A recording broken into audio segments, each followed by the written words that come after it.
Hello everybody and welcome back to Morrowind. This is one of those interim videos that I mentioned at the start of episode 3 in which will contain no gameplay, so this is entirely optional and it's more like a feedback type thing. First of all, I'm going to address your feedback on the last video and videos previous to that. Then I'm going to talk about how I feel things are going and where I want things to go and just how I feel things are progressing within the LP. And thirdly, I'm going to read any books that Karish has picked up. So this is entirely optional. There'll be no progress in his story, so you can skip it if you want. But a bit of a director's cut sort of thing going on, director's commentary for like extended features and all that kind of thing. So. Your feedback. First of all, a very simple thing. I have reduced the volume of the music for this video. Someone said it was too loud. I tended to agree, but no one really mentioned it. But so I thought maybe it's just like my sound that makes it sound louder than what it is. But I thought better than sorry. So I've turned the music down. So that's the level it's going to be in the LP from now on, unless I hear something else. But I know I could tweak it forever. So as long as it's generally alright and you hear me okay, and you can still hear the music in the background, then hunky-dory. Okay, secondly, with regard to mods, I've had a couple of people. Radix has been very good in linking me to mods and such, especially with regards to Vane and extending that storyline and such. I've taken a look at everything, but I've decided not to mess. For two reasons, really. The first one is I don't want to mess with the installation and break something, which is possible. It's unlikely, but it's possible. And if I came on and said, oh, sorry, I've got to start the LP again because I messed up the mods, then, yeah, big bummer. But also because I feel that with the pace of the LP, with everything that I have planned within it, I don't think it's really necessary to add more, you know, because I want to do the main quests, I want to do Tribunal as well as Vane, so I don't think I need to add any more. I did install the Rise of Vane? That's still there. I've had mixed feedback on that about whether it's good or not, but if it isn't any good, I'll just stop doing it, you know. So it's not a big thing. I just wanted to like add something extra there that, you know, maybe it'd be alright, but we'll see. But that's that. As far as the code patch is concerned, I have the newest version of the code patch installed. You are really distracting. But it doesn't seem to have overridden the one that came with Morrowind sound and graphics overhaul. So things like the summons attacking when they're summoned isn't working. So I've got to look at that. That's something I'll try and fix next time. But I'm aware of the issue, and if you've got any input on that about why that might be, then for sure let me know. But I am aware of it, and I'm going to try and start fixing it. While I was in Cerdanine last time, next point, I stole a book, and we've ascertained that Karish does not steal. You know, he's not a thief, and yet I kind of broke character.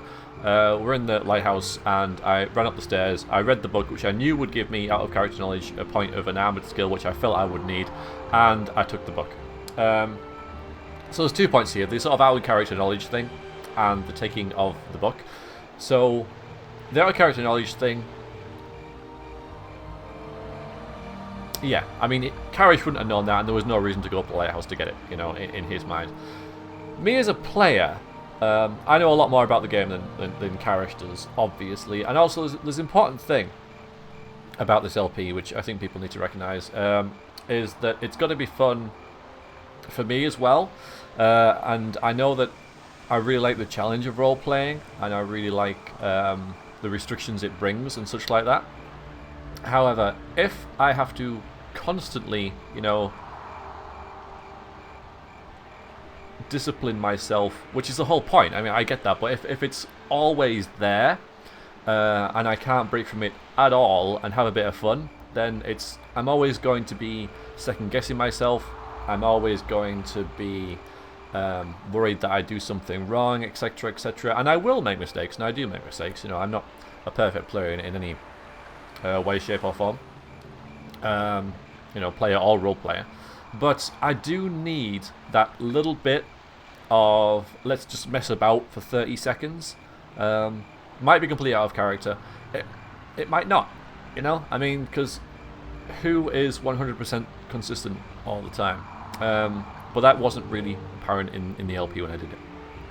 But I do sometimes need to sort of go off the rails just for a little bit, just to indulge myself as a player, as opposed to a role player. I know it's inconsistent, and well, you know, people are inconsistent. We're not robots, so that's just something that is going to be part of it. Won't be very often, but sometimes I will just do things that maybe don't make a lot of sense to the character, but we could make that a character trait, we could not. We could explain it in various ways.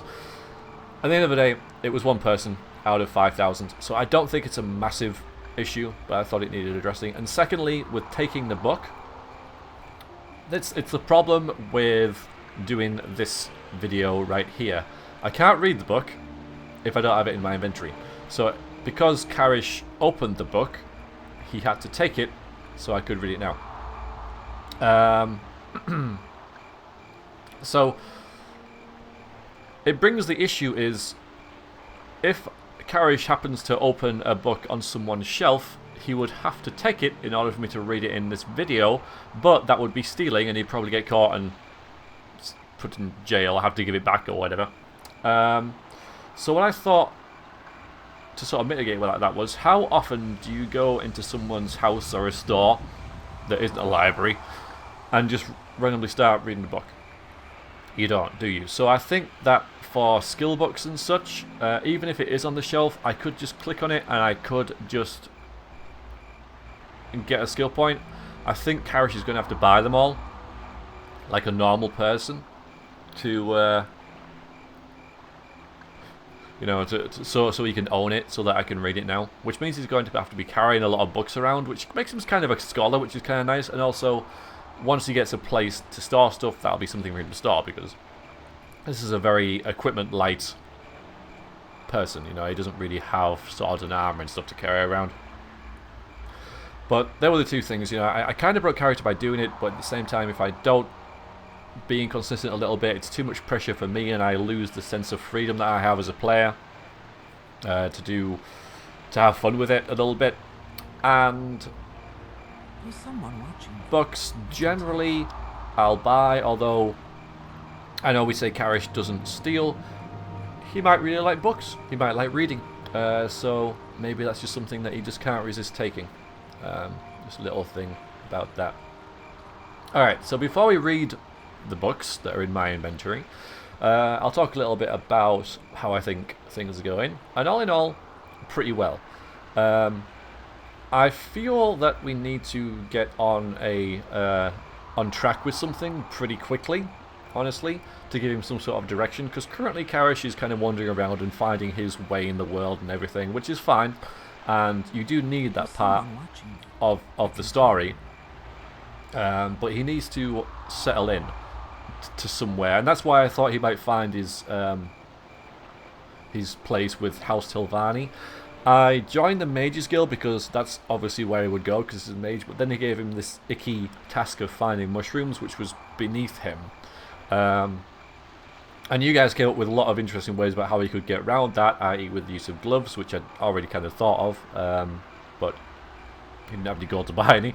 Or, moving on to the future, summoning gauntlets, which again could be used to touch things and put them in his sack that he wouldn't normally. I like that idea, especially because the gauntlets aren't free. They're a cost of magicka, and magicka is a finite resource for him because he has the Antronach sign, so he can't restore magicka, and so it's a cost. Do I want to spend the magicka for this item? Now it's not a lot. It'll only be about 6, I think, as far as I remember, but it's enough to make you think. You know, is it worth picking that up? So I really like the gauntlets idea, but I don't think he's going to continue with the Mage's Guild too much, because he's going to find his his place with House Telvanni, I think. Because I think the tasks they give him initially are much more suited to what he feels he's capable of. So I want to get him to join House Telvanni and start down that route. And then once he starts that, then he can start the main quest again. He can go back to Karish and say, right, I'm part of this guild, now you can give me orders for what the Emperor wants me to do. And then Tribunal will just happen when it happens.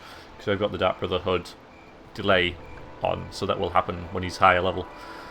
Rather than at level 1, where you get your ass kicked by the assassin. And that's one of the good things about warping here. And I know I kind of dithered with the map about, you know, is this close enough to here and stuff. I shouldn't have done that. What I should have done is, because Karish knows there's a temple in Balmora. He's seen it, he's walked past it, and he knows that he will know that teleport spell goes to that temple. So Karish wouldn't know there was one down here. So he would just assume by using it there he would end up there, but he ended up down here, which is a nice little twist because now we're in Vivek. So when we start playing again, it's all like whole new different place. Don't know anything about this. Haven't really heard anything about it apart from just in name. Probably the biggest city he's ever seen, possibly. Again, we don't know much about Karish's background. We don't really know how old he is. We don't really know why he's here. Maybe that's stuff that will happen in the LP. Maybe not. It depends whether people think it matters enough. But House Telvanni is here. So that's a way for him to get in contact with them. I don't think he can join it here. Maybe he can, I don't know. But at least he has some contact with them. So, but just to warn you, next episode will be a lot of talking and a lot of walking. Because that's what Vivek is. I might find a couple of quests thanks to the less generic NPC mod. But generally, I reckon next couple episodes are going to be in Vivek talking to people. Just so you're aware. That is probably something that's definitely good. Probably something that's definitely going to happen. It just is. This place is massive, and there's no reason why Karish would dawdle about in it. We've actually started at the wrong end. We should be starting down that end at the foreign quarter because that's where you can get all these spells and stuff from the Mages Guild. I know that this lady here sells spells, which is what I'll probably be doing pretty early on. But yeah. So that's my thoughts really. It's like I'm happy with the way it's going now, and I was a little worried that we sort of like had nothing to do until we got the murder quest in Saidening, because that gives us a bit of gold, and gold helps because now we can get the frost salt, so we can continue that shop assistant quest. We can maybe travel around a bit. We can afford, you know, fast travel from the Mages Guild to somewhere else. So we can start moving now. But the lack of gold initially was a big thing because suddenly it's like, join the Imperial Cult, you need gold. You know, find frost salts, you need gold. So it was, buy these ingredients for the Mages Guild, you need gold. You know, because he would have bought them rather than gone to collect them. And I really like that idea as well. So, yeah, it was a major sort of hindrance that we kind of passed now because we got 500, which, you know, isn't a lot, but it's enough to at least start us on our way. And no doubt, you know, for the majority of this LP, gold will not be a problem because it just isn't in this game. There's a whole lot of it about. You just have to know where to find it. But Karish doesn't, so hooray for that. Alright then, I'm going to pause the video while I go and put a jumper on, because it's pretty cold. And then we shall read some books. Alright, look. It's actually getting light. We stood here all night talking. So, A Dance in Fire, Chapter 6. Spoiler warnings for anyone who hasn't read Chapters 1 to 5. So, Decimus Scotti sat down, listening to Leodis Juris. The clerk could hardly believe how fat his former colleague at Lord Atreus' building commission had become. The piquant aroma of the roasted meat dish before Scotty melted away. All the other sounds and textures of Prithala Hall vanished all around him, as if nothing else existed but the vast form of Juris. Scotty did not consider himself an emotional man, but he felt a tide flow over him at the sight and sound of the man whose badly written letters had been guideposts that carried him from the Imperial City back in early Frostfall. "Where have you been?" Juris demanded again. "I told you to meet me in Falinesti weeks ago." "That was 3 weeks ago," Scotty stammered, too surprised to be indignant. "I got your note to meet you in Athay, and so I went there, but the Khajiit had burned it to the ground. Somehow I found my way with the refugees in another village, and someone there told me that you had been killed." "And you believed that right away?" Juris sneered. "The fellow seemed very well informed about you. He was a clerk from Lord Vanex's building commission named Regulus, and he said that you had also suggested that he come to Valenwood to profit from the war." "Ah, yes," said Juris, after thinking a moment. "I recall the name now. Well, it's good for business to have 2 representatives from the Imperial Building Commission here. We just need to all coordinate our bids, and all should be well." "Relgius is dead," said Scotty, "but I have his contract from Lord Vanex's commission." "Even better," gasped Juris, impressed. "I never knew you were such a ruthless competitor, Decimus Scotty." "Yes, this could certainly improve our position here with the Sylvanar. Have I introduced you to Bath here?" Scotty had only been dimly aware of the Bosmer's presence at the table with Juris, which was surprising given that the mare's girth nearly equalled his dining companion. The clerk nodded to Baths, coldly, still numb and confused. It had not left his mind that only an hour earlier Scotty had intended to petition the Sylvanar for safe passage through the border back to Cyrodiil.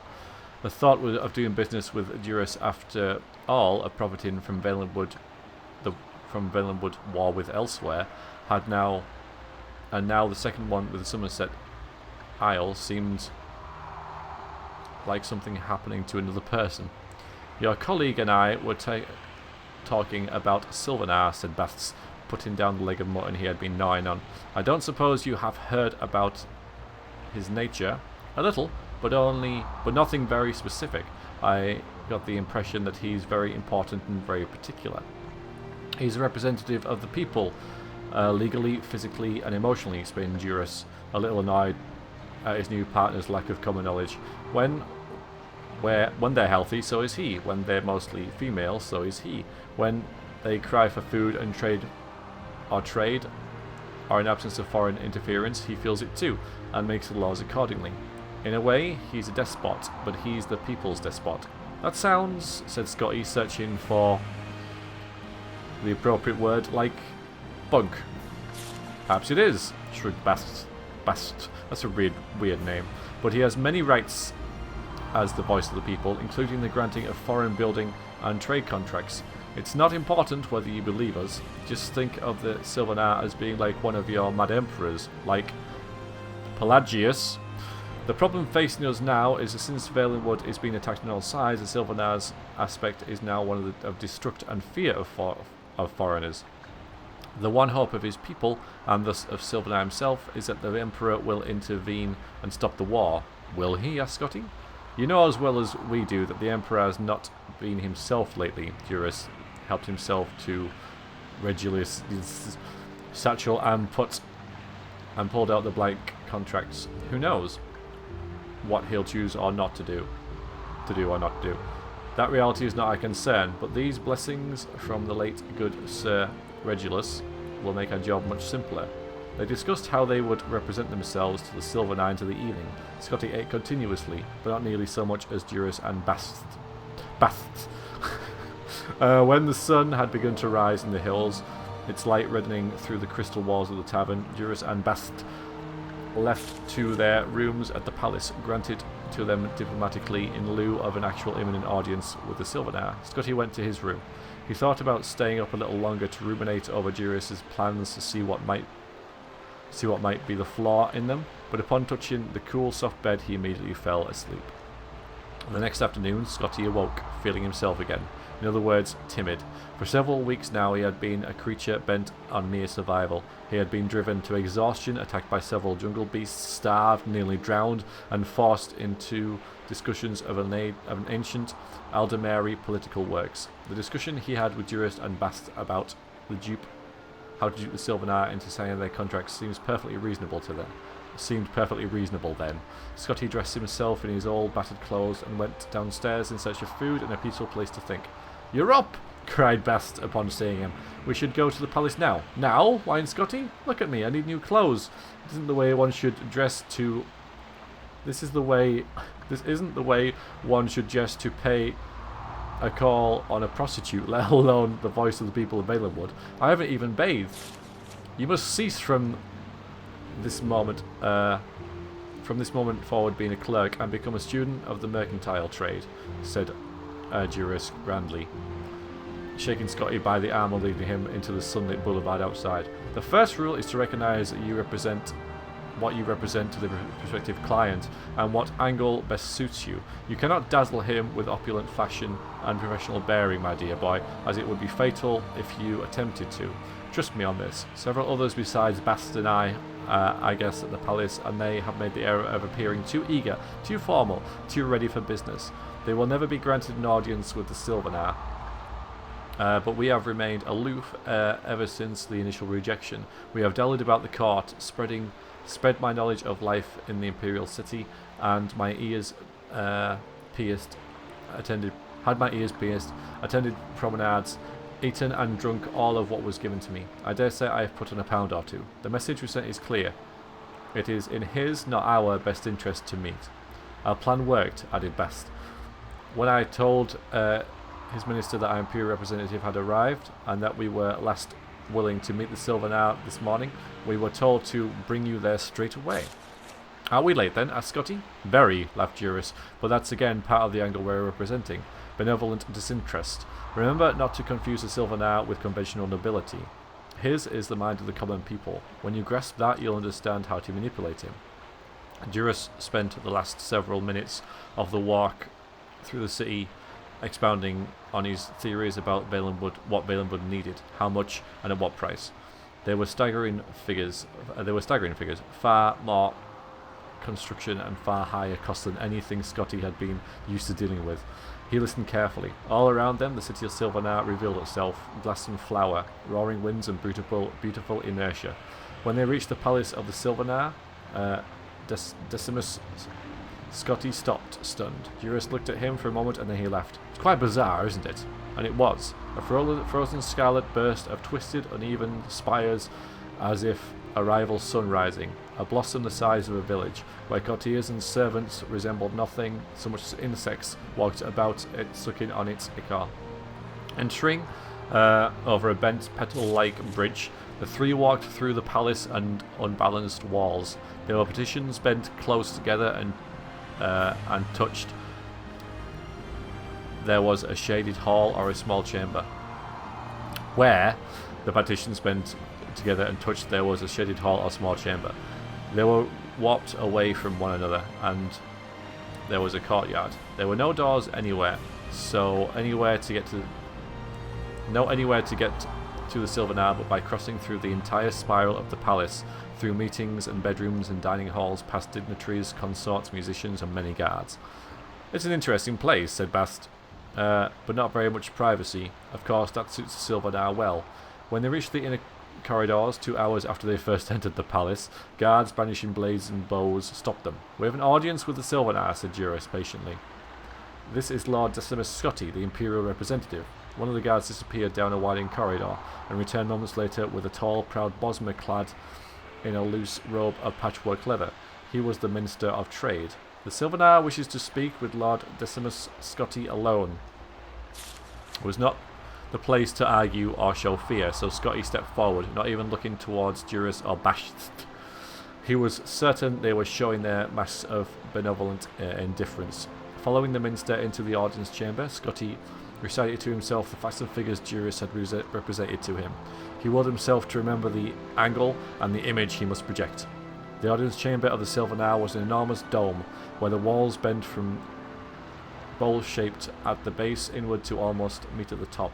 A thin ray of sunlight streamed through the fissure hundreds of feet above, and directly upon the Sylvanar, who stood upon a puff of shimmering grey powder. For all the wonder of the city and the palace, the Sylvanar himself looked perfectly ordinary. An average, blandly handsome, slightly tired-looking, extraordinary wood elf of the type one I expect to see in any capital in the Empire. It was only when he stepped from the dais that Scotty noticed an eccentricity in his appearance. He was very short. "I had to speak with you alone," said the Sylvanar in a voice common and unverified. "May I see your papers?" Scotty handed him the blank contracts from Lord Vanek's building commission. The Sylvanar studied them, running his finger over the embossed seal of the Emperor before handing them back. He suddenly seemed shy, looking to the floor. "There are many charlatans at my court who wish to benefit from the wars. I thought you and your colleagues were among them, but those contracts are genuine." "Yes, they are," said Scotty calmly. The Sylvanar's conventional aspect made it easy for Scotty to speak, with no formal greetings, no deference, exactly as Duras had instructed. It seems almost sensible to begin straight away talking about the roads which need to be rebuilt, and then the harbours and the Altmary that the Altmary had destroyed. And then I can give you my estimates on the cost of resupplying and renovating the trade routes. "Why hasn't the Emperor seen fit to send a representative when the war with elsewhere began 2 years ago?" asked the Sylvanar glumly. Scotty thought a moment before replying of all the common bosmry he had met in Valenwood, the greedy, frightened mercenaries who had escorted him from the border, the hard-drinking rebellers, and the expert pest exterminating archers in the western crust of Fal in Esti, noisy old Mother Pascot in the Havel slump. Maybe this is all stuff that's in the versions 1 to 5. Captain Balfix, the poor, sadly reformed pirate. The terrified but hopeful refugees at Athay and Grinos. The mad, murderous, self-devouring wild hunt of Vindici. The silent dour boatman hired by Gruff Malin. The degenerate, grasping Bast. If one creature represented their total disposition, and that of many were throughout the province, what would be his personality? Scotty was a clerk by occupation and nature, instinctively comfortable cataloguing and filing, making things fit into a system. If the soul of Valenwood were to be filed, where would it be put? The answer came to him almost before he posed himself the question. Denial. "I'm afraid that question doesn't interest me," said Scotty. "Now, can we get back to the business at hand?" An afternoon, Scotty and the Sylvanar discussed the pressing needs of Valenwood. Every contract was filled and signed. So much was required, and there were so many costs associated with addendums, and I don't know what that word is. Codicils had to be scribbled into the margins of, I guess it means like addendums and stuff, isn't it? Papers, and those had to be re-signed. Scotty maintained his benevolent indifference, but he found that dealing with the Sylvanar was not quite the same as dealing with a simple sullen child. The voice of the people knew a certain practical, everyday things very well. The yields of fish, the benefits of trade, the condition of every township and forest in his province. "We'll have a banquet tomorrow night to celebrate this commission," said Sylvanar at last. "Best make it tonight," replied Scotty. "We should leave for Cyrodiil with the contracts tomorrow, so I'll need a safe passage to the border. We best not waste any more time." "Agreed," said the Sylvanar, and called for his Minister of Trade to put his seal on the contracts and arrange for the feast. Scotty left the chamber and was greeted by Basht and Duras. Their faces showed the strain of maintaining the illusion of unconcern for too many hours. As soon as they were out of sight of the guards, they begged Scotty to tell them all. When he showed them the contract, and Basht began weeping with delight. "Anything about the Sylvanar that surprised you?" asked Duras. "I not expected him to be half my height." "Was he?" Duras looked mad and surprised. "He must have shrunk since I tried to have an audience with him earlier. Maybe there is something to all that nonsense about him being affected by the plight of his people." The end. Oof, that was a long one. Well, I've only got one more, I believe. But how long is this one? I might take a... It's only 14. Now we can do this one. This one's easy. This is half the size of the other one. So this is the race wedding dowry. Okay. Oh my god. I'm just call this person Kep, okay? Kep Kanja, actually, that's not too bad. Okay.